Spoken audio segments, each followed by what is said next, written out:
In this short video, we'll have a chat about why safety is so important and a little bit of information on workplace health and safety and how these concepts relate to your site visit. So safety is important. I think we can all agree with this statement. Obviously, the first two reasons that it's important is that if conditions are unsafe, it can result in injury or even death. And there really should be no need for further explanation. However, along with the suffering and death, there is also financial impact. So in order for a company to survive and employ people, it must be profitable. So death and injury can really impact the company financially. So it's in the best interests of both the employee and in the employer to put safety first in order to minimise risk to life and therefore reduce the financial loss and also property damage. However, when safety is prioritised, this can also have benefits. These benefits include things such as a worker productivity increasing when they know that their environment is safe and they're valued. The service or the quality of the product can also improve, and also the corporate reputation and public relations of the company will also improve. So it's in the company's best interests that safety is prioritised.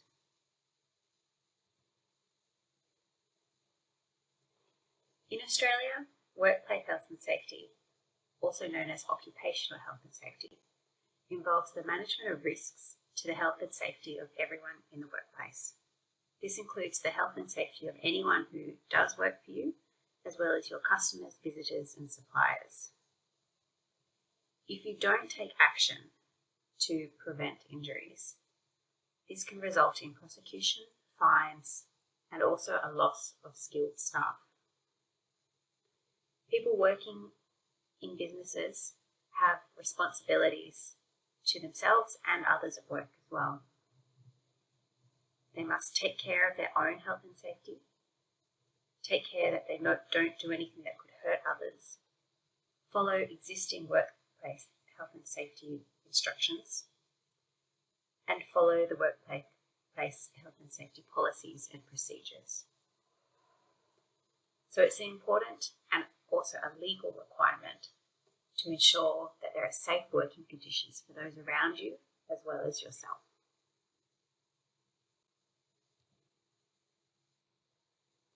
Each state in Australia has its own workplace health and safety laws, and there's a regulator to enforce them. This is Safe Work Australia. The framework for each of the states includes a broad overlying act which outlines your broad responsibilities. Under this, there are different regulations which set out specific requirements for particular hazards or risks, such as if you're operating noisy machinery or manual handling.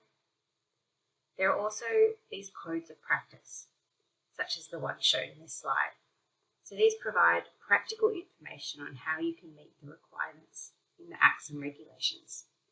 And so here are a list of different codes of practice for managing hazards and controlling different measures relating to the construction industry. So these include different practices for demolition work or excavation, safe design of structures.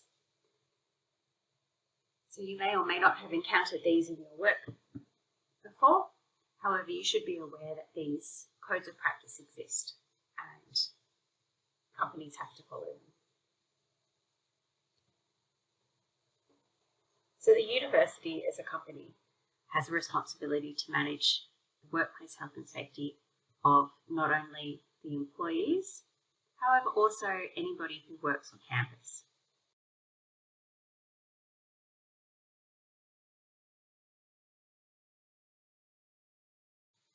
So this includes students and other visitors on campus, as well as members of the public.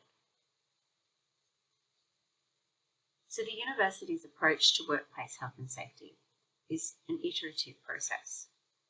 So it involves the planning, consultation, then implementation, measurement of different risks or controls, as well as a review of how effective this is. And important for all of this is there is a broad commitment. And you can see this system shown in the diagram to the right. So in order for this system to work, it requires that risk management forms be filled out for 4 different activities.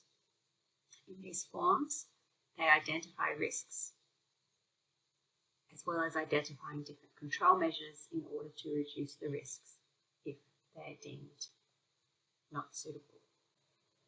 In this system, there are inbuilt checking processes and reviews.